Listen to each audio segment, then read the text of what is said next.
Rather than bothering Teresita to add a guides feature to iColorama, I have decided to take a DIY approach and use what features of the app are on hand to make guides which are of necessity incorporated temporarily into the image.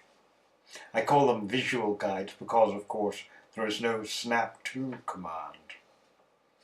I started by using two rectangular shape masks to make a thin black line across the canvas. At first I fussed about moving the masks very close together to produce a thin line. Guides need to be narrow so that one can instantly see if an object has crossed them. But I needn't have worried about the line I created being too thick.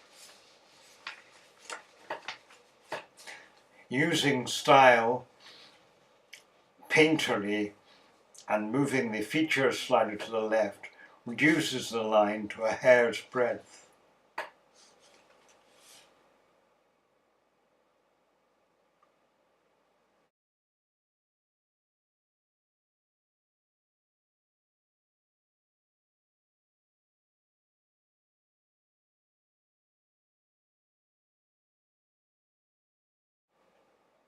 To set up the positioning of the guide, I re-imported my thin line and moved it to the top of the canvas.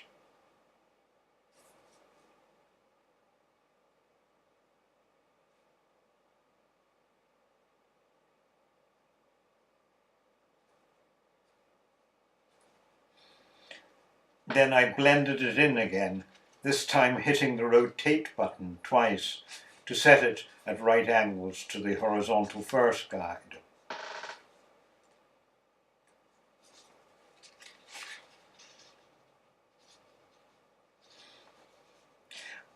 After positioning the guides, the question was, what colour should they be? In my first attempt, I thought it would be a good idea to use effects chroma, and thus I started out with green guidelines. I could have used blue as well, as the second chroma preset is for that colour, but one of my pattern elements was blue. So I used my green guides to align the pattern elements, saved the results, cleared the canvas, and used chroma to re-import what I had just saved.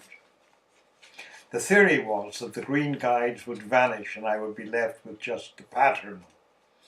But it wasn't clean. There were ghost traces of the guides left behind. While these were easily erased using the highlight slider in adjust stroke levels, I was uneasy that I would also be nibbling away at the edges of the pattern. However, a cleaner result was instantly achieved by using Effects Blend and pulling in the right-hand slider of green in the Set pop-up menu, a variation of the method used to remove the white from the second guide.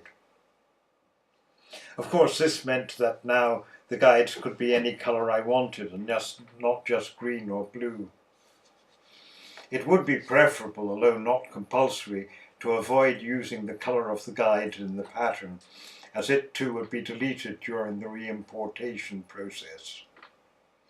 This didn't really matter because it's very easy to select a colour using Effects Range and so create a mask to introduce any colour one wishes into a pattern.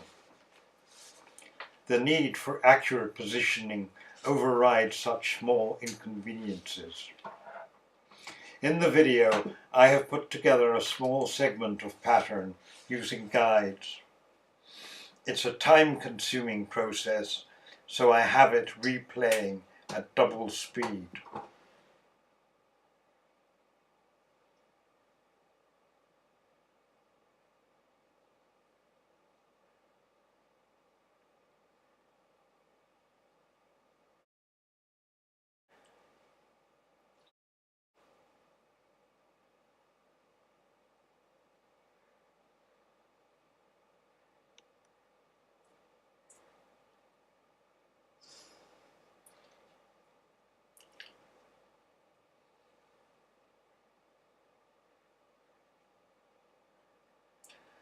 This, believe it or not, is double speed.